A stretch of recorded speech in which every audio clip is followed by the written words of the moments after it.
We all go a little mad sometimes. I hope that was a nice, frightening start to the episode for everyone. Welcome to HorrorHouse Picture Show, episode 3, in honor of the return of Bates Motel for its 5th season. On Monday, we're talking one of the most legendary films in cinema history, let alone horror. Alfred Hitchcock's 1960 masterpiece, Psycho, and joining me today is Mr. Nolan Dean. How are you doing, buddy? I am great. I'm here talking about one of my favorite horror movies of all time and one of my favorite movies of all time. I love Psycho, and I'm so glad to be here to talk about this.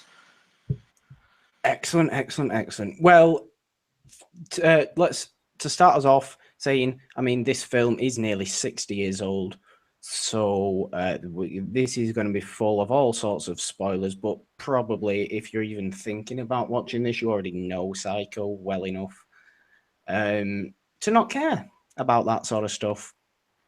So let's just get into it. So, I'll let you take the road, man. Me take the road. Well, a lot of notes have been made, and I wanted to go quite sort of deep to start off, quite like specific as well. Something like, obviously my notes start at the beginning of the film, like any normal sort of person would write like. But what I noticed was that when Marion and Sam Loomis, Halloween, yeah, not that guy, but trivia. When they are in the first scene, when they're together in the bedroom, Marion is wearing white underwear, right? What do we think of when we think of white? We think of like bridal and purity and stuff like that, whilst engaging in obvious sexual relations outside of marriage in 1960. So that's interesting. Straight off the bat, that's interesting. And then, even more interesting, was that she's wearing entirely black underwear when she's first thinking about stealing the money. Alfred Hitchcock does those kinds of things, man. He does. I mean, I just thought that was very interesting to start off. I mean, I get maybe that it's Hitchcock trying to sort of suggest that an out-of-marriage relationship isn't as bad as stealing money. Or it might even be the other way around. Because I reckon the execs would have done that. Maybe. But this, yeah, I was upon rewatch, I was immediately struck by the very specific costume subversion of, what would typically have been thought of a out of marriage relationship then, and to wear white, which always signifies purity. I mean, it was just interesting to me. So that's something to start us off with. I'm gonna rewatch it now with that in mind because I've never noticed that before. I hadn't noticed it before this rewatch, but I immediately had to write it down because I don't know, maybe I had my analytical brain on. I know that feeling, buddy. But next. Well, actually, what have I got written down here?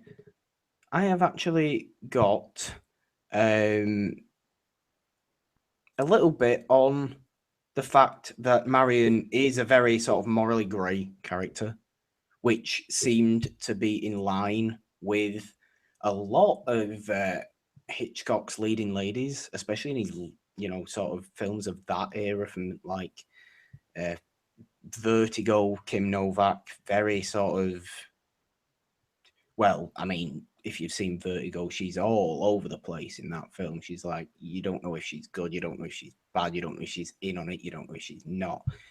all very strange. Of course, Marion in Psycho, she is a thief. Now, that makes her more interesting, I feel, than your standard horror protagonist. Oh, definitely makes them more interesting. I think that's why Hitchcock leading ladies are so sort of iconic. Not to reuse that word too much, but I think that's why they're so memorable, because they are very, very interesting characters when you actually look deeper in there. Tippi Hedren also came into mind in the films The Birds and Marnie, which she plays very, very sort of morally iffy characters. Rather than and what also interested with me was this seemed to be a complete change from how Grace Kelly is portrayed in Rear Window as almost angelic. And isn't Grace Kelly really nice? And that the shot comes to mind right at the beginning of Rear Window. We're not even talking about Psycho now. What are we doing? Shot comes to mind right at the beginning of Rear Window when Jimmy Stewart, when Grace Kelly comes into the apartment and you see a POV from Jimmy Stewart's lying down, and she's just like surrounded in white light, and it's like the most heavenly, angelic shot, and you just don't get that with the later Hitchcock leading ladies. I don't think, anyway. I mean, that's just another interesting point for people to mull over. Yeah, and when we all know that Marion's on her way to be getting away from these people now, and the scene where she's just driving in the car and that music is playing in the background, she's constantly looking over her shoulder. Yeah. On edge immediately, and Norman Bates or Mrs. Bates has not even shown up yet. That exactly will create tension, and Hitchcock does that like a master in this movie. Yeah, and of course that's when Hitchcock makes his trademark cameo as a man crossing the road. Not one of his better ones. Do you have a favorite Hitchcock cameo? Because I do. I think it's his cameo, and he has a cameo in The Birds, right? It was the first Hitchcock film I watched. Right. Can't exactly remember what it is, but I can remember noticing him right away there. I didn't notice him very much in Psycho. Oh, no, he's literally just walking across the road. I can't actually remember his cameo in The Birds, but my favourite Hitchcock cameo has to be To Catch a Thief, in which Cary Grant and Grace Kelly are in just the back of a taxi, and then the camera just, for absolutely no reason, just pans sideways like that, and Cary Grant just looks at Hitchcock, and it's just him sat there like that. It's hilarious. That's just like his iconic book. It's hilarious. Ugh. I don't know why it's even in there. It was clearly just in there because he'd obviously been doing it, and he thought, this is the most pointless place I could put myself in. So let's just do that. But oh god, that's a good one. And one thing I noticed when I was rewatching Psycho 2 weeks ago to prepare for this, when we meet Norman at the beginning of this, we don't suspect that he's got any darkness in him at all. He's a very boy next door kind of guy, which is different to the book version of Norman, where he's portrayed as an overweight, really unhygienic, gruffy-looking guy. And Hitchcock took that and decided, you know what, this isn't sympathetic enough. I want to make the audience care a bit about Norman, so we changed him into the boy next door. And that's kind of an example of how, books are great, but sometimes you do have to make artistic changes to make a movie better, because if they just straight up adapted Robert Bloch's novel, I don't believe Norman Bates would be as memorable a character as he is today. Oh, yeah, absolutely. I mean, having not read the book myself, I cannot picture Norman as an overweight man in any sense. He is a scrawny, fidgety, nervous man-child almost. Not in a hilarious comedic way, but he is basically just a repressed child in a man's body. That is what he is. He's a very tragic character as well, and that kind of helps add to his layer. If he was an overweight drunk guy, he'd just be like, "Who is this creep? Can you get him out of the shop, please? Can we go back to Marion?" Yeah, you'd almost be sick of him. It almost seems like to present Norman as an overweight drunk would immediately just make an audience think negatively about him. Yeah, and the reveal wouldn't which be is surprising. something you don't do in the film. You just think, oh, he's a nice, pleasant enough motel owner. And I just want to point out in the go. point out in the chat, people are thinking that I've got a haircut. I actually have not got a haircut. I just gelled my hair so I would look like Norman Bates. I was going to mention the chat too. Let's say hello to everybody in the live chat right now. Billy, Randall, Eric, Shugsy, I believe. Who else is here? Raoul's here as well. Hi guys, how are you all doing? Mohammed's in there too. Live chat, but I think he's watching the video. Oh well, welcome, Mohammed as well. Welcome everyone. This is a very nice place to be, guys. If you want to send like some questions in for us to try and answer about Psycho, if you're in the live chat, let's do that because that should be fun. So, yeah, I mean, Norman Bates, you very the most Oedipal character in movie history. I believe one of the most sympathetic movie villains of all time. Because you don't even suspect that he is a villain. You just think he's this poor guy who's being controlled by his mother. And he is, to an extent, but it's done in a way that you just don't expect at the time. Could you imagine if they made Psycho nowadays? That twist would have been ruined in all the trailers and everything. It would have shown, like, Anthony Perkins now. I guess maybe Eddie Redmayne. It would have shown him in the mother dress as the final shot. Yeah. Yeah.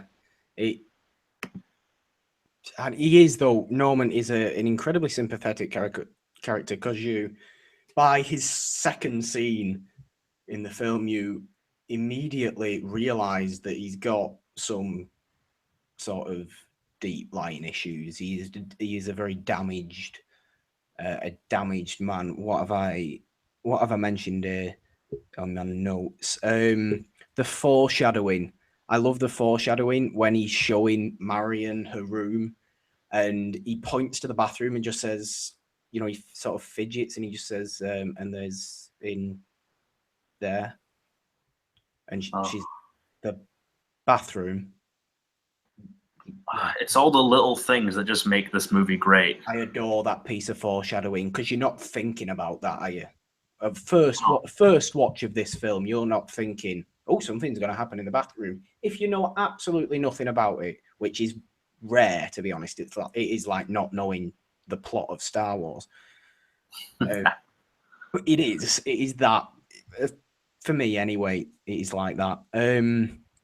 But that foreshadowing upon rewatch was something I just, again, struck me immediately, and I loved that. There's another thing there, just before we talk on to what's probably the most iconic scene in all of Psycho, just the conversation between Norman and Marion. The thing I noticed was that aren't exactly all that different.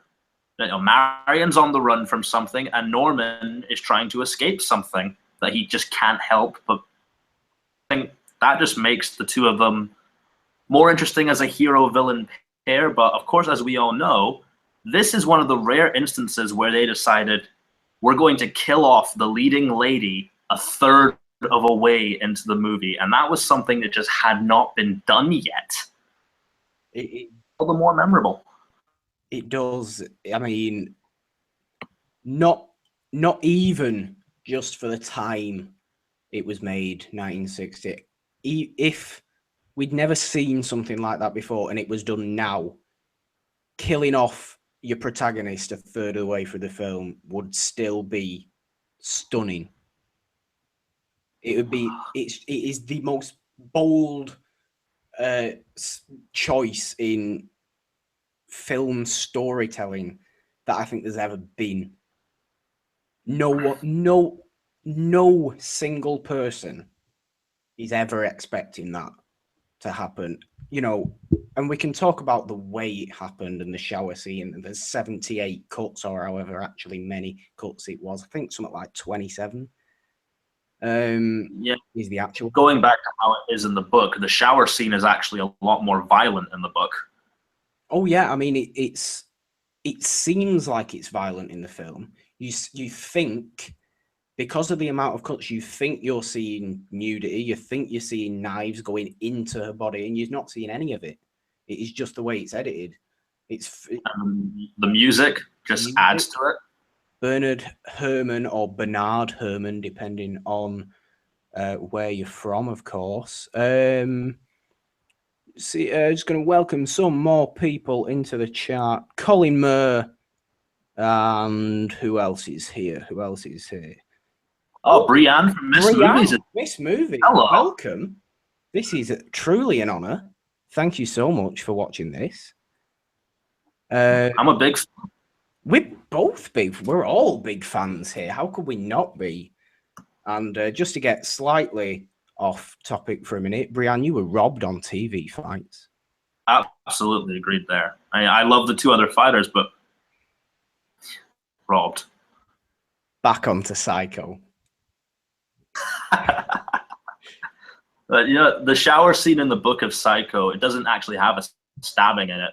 There's a few little stabs, and you get the idea that it's actually Norman, not Mrs. Bates.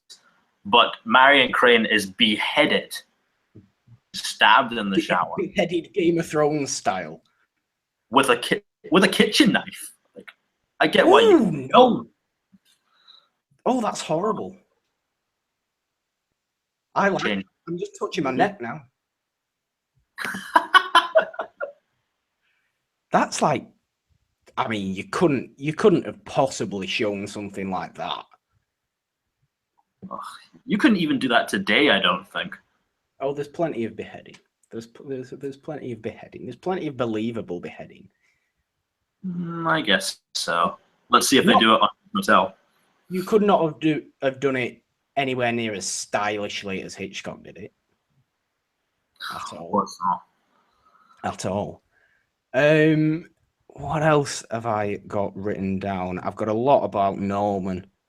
Of course, I've got a lot about Norman. He's this most interesting character. Brenda's his mother. And his mother. But what else have I got written down? I mean, masculinity. It's all masculinity with Norman.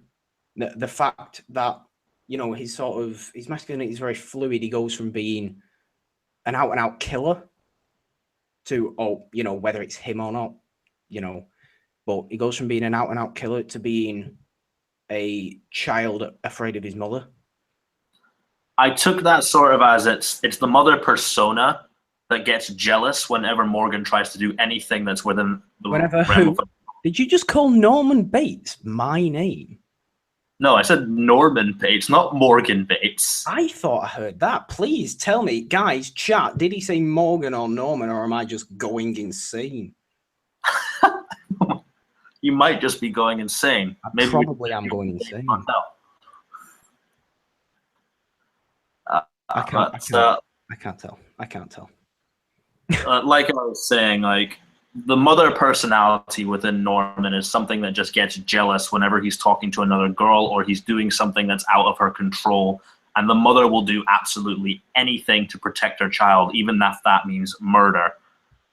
Personality, I think, is sort of how Norman felt when he was around his mother. And that's explored a lot in Bates Motel, and it makes Mrs. Bates less of a kind of...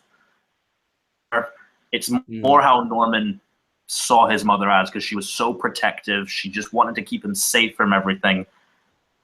Bottle up all these feelings that he ends up becoming his mother whenever he's faced with something that he just cannot handle. And that makes him one of the more interesting horror villains that have been out there. Oh, absolutely, absolutely. If not the most interesting because of his layers and his depth. But I mean, like you say, regardless of what happens in Bates Motel or how Norma Bates is presented in Psycho, you very much get the impression that Mother is an evil persona to the sort of more innocent Norman. Yeah. It's all Mother that is just all out sort of. No one's good enough for my son. Let's murder, stabby, stabby, stabby, stabby. And Hitchcock, the movie being in black and white, he did a really good job at hiding the mother's identity. Because whenever you see her, it's black, or it's an overhead shot. And that brings you on to one of the next great kills, because after the shower scene, the movie it becomes more of like a detective thriller. Yeah. And when the detective is walking up the stairs, you don't really expect anything. Then out of nowhere, this overhead shot, Mrs. Bates shows up, stabs him in the face, and you just see him fall down the stairs in what is one of the most hilarious green or blue screen shots I have ever seen in a movie. You can't even, as the amount of times I've tried to watch that scene and not just go, this looks utterly ridiculous. This looks ridiculous. I mean, I know what you're going for, Alfred, but this looks insane. Why is this? I mean, you get what's going on. And I think for certainly, I know because I've watched this film with my family before, which isn't a necessarily great thing to do. There's one of the ones you could have picked. But my brother, my younger brother, laughed his head off during Arbogast's death because of just how it's weird. Because I do love it, but it's difficult. It's one of those sort of very, very, very dated things that's difficult to see past as much as we'd like to try to. Yeah, absolutely. And since they're bringing up Bates Motel a lot in the chat, so this is something that I was very surprised at. Freddie Highmore as the kid from Charlie and the Chocolate Factory, the kid from August Rush. So many different layers to the character of Norman Bates in Bates Motel that you view him almost as a completely different character when you're watching Psycho. With Anthony Perkins, he's not there yet, but for what Bates Motel is, Freddie Highmore and Vera Farmiga as his mother absolutely kill it in the show. No pun intended.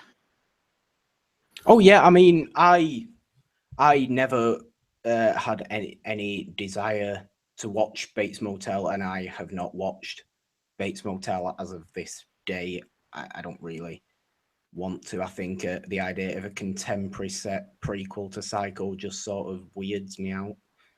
Well, the novel is kind of timeless, so I guess so.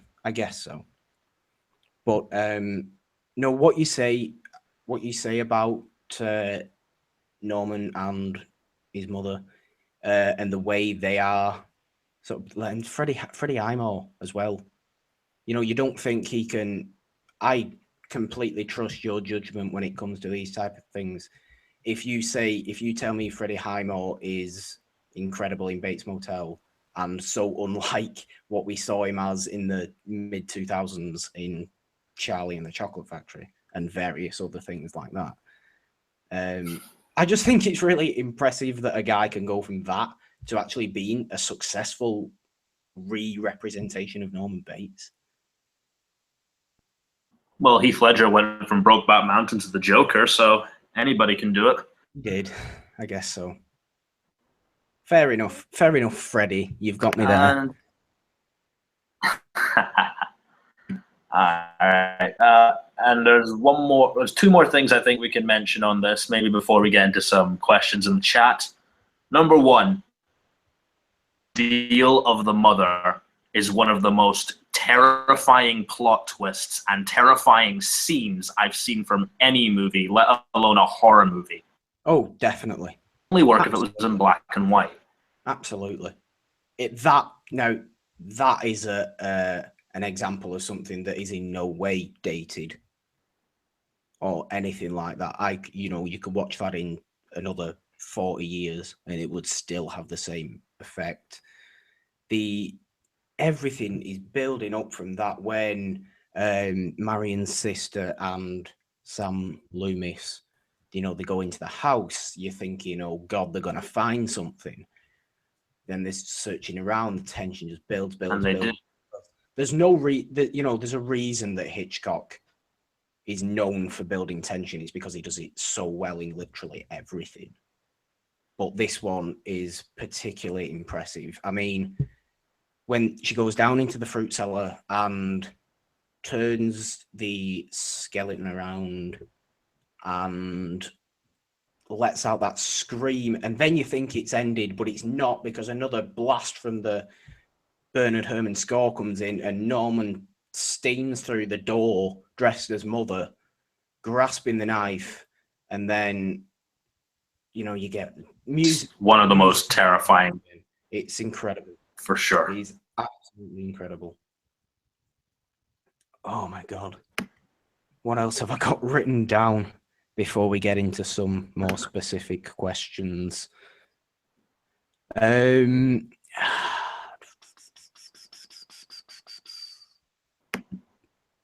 Oh yeah, I picked up on a quote that Norman said to Detective Arbogast, which I thought was, again, interesting and not something I've taken too much notice from before. I really don't know what sort of special analytical head I had on me during this rewatch, but I'm proud of myself. He says, "I'm not capable of being fooled, not even by a woman."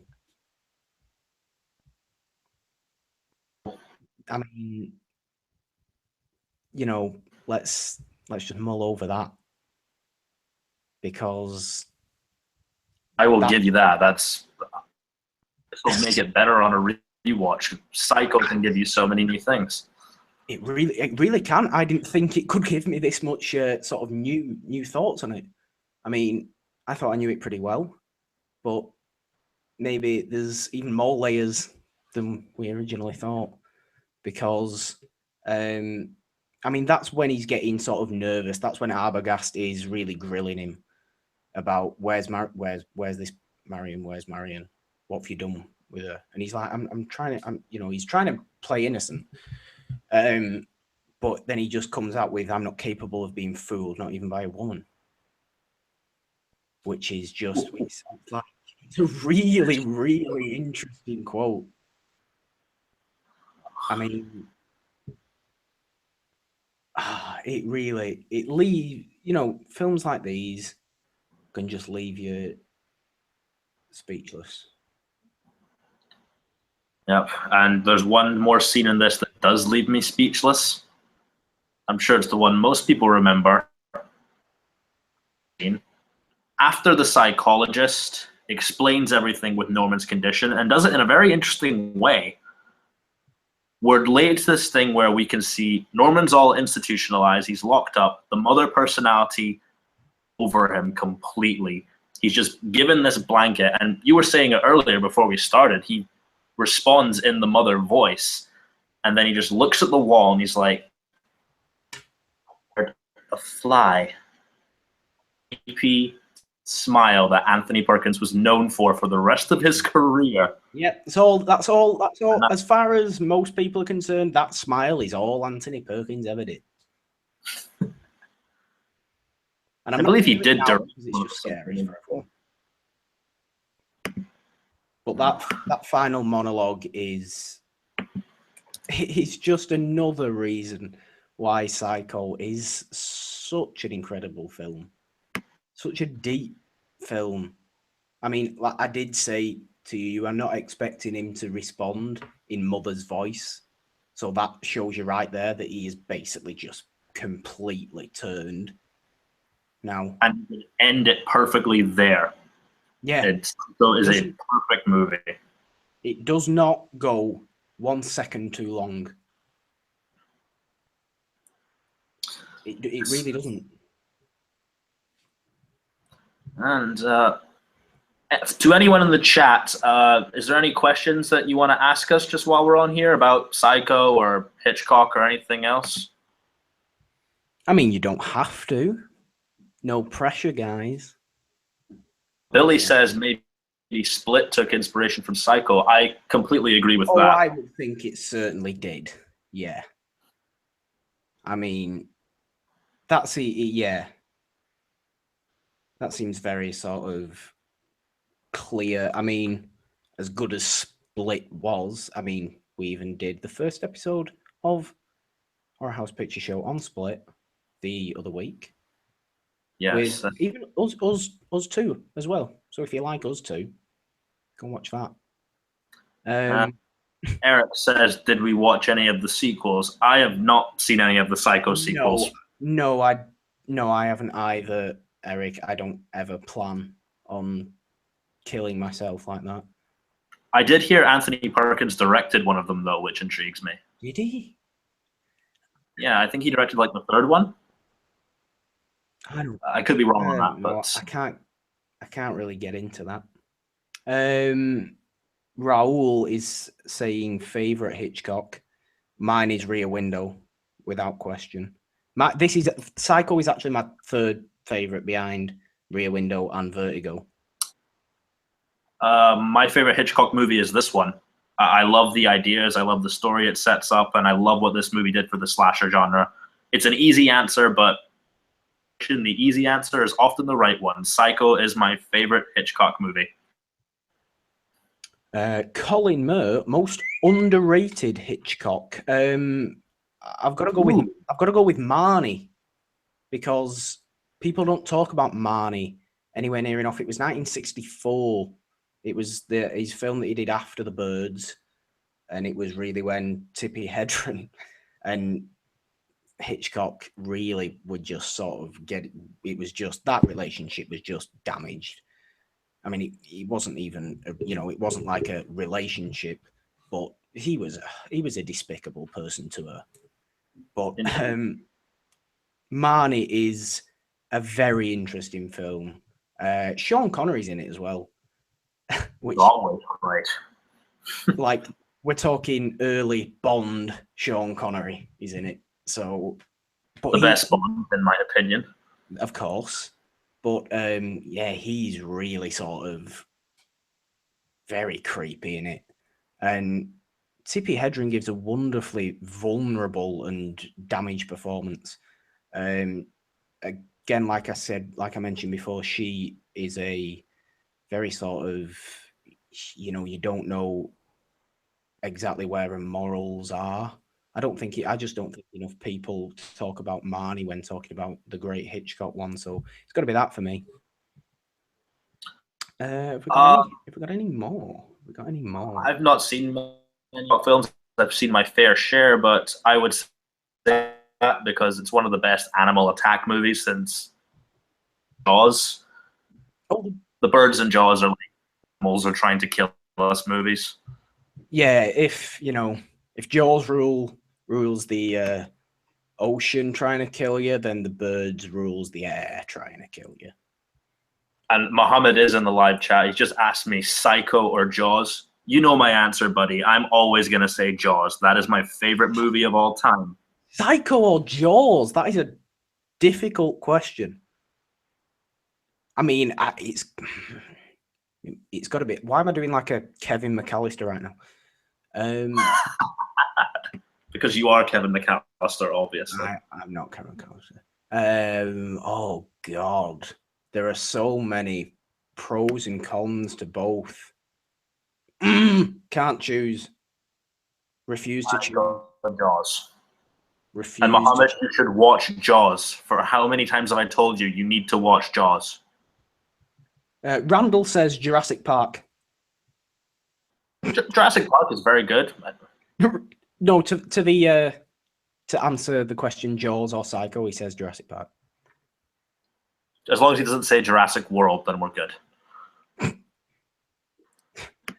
Oh, well.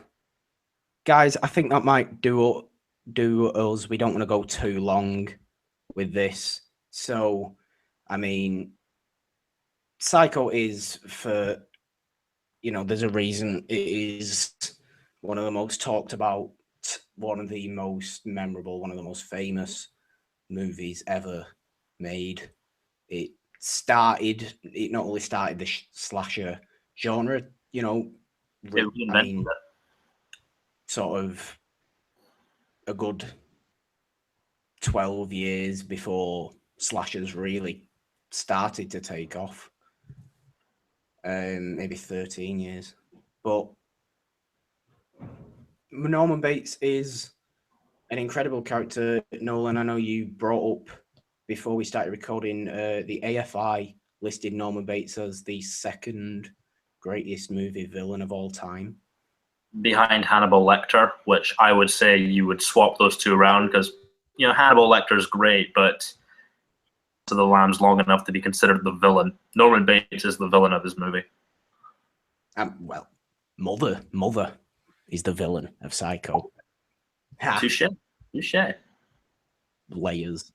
Right, anyway, guys, I think that's going to do us. So, if you enjoyed this, please, give it this whole share around business and sub to this channel for all more weird stuff like this that sometimes goes quite in depth. Sometimes it goes in a slightly more ridiculous fashion. Sometimes we complain about the prices of IMAX. I will always be complaining about the prices of IMAX. And, you always get the, every 2 weeks, you get the HorrorHouse Podcast main show as well, which is also this Sunday. We're talking horror comedies with Kimber Barrett, making her triumphant return. And that's a good episode. I think you will enjoy that. So anyway, guys, Nolan, you want anything to plug? You can find me at Nolan Dean 27 on Twitter. And for any horror fans watching, no, I'm working on something incredible for you guys right now that I cannot wait to announce. And I'm really excited for it, as excited as I am. Some of you know what it is already, some of you don't, but I'm going to officially announce it very soon. Look out for that. And that's all I have to say. I know what it is. It's going to be great. That I have absolute faith. Yes, guys, you can follow me on Twitter at the Purple Dawn as well, or follow the HorrorHouse Podcast at HorrorHouse Pod. So until technically Sunday, goodbye, guys. Goodbye.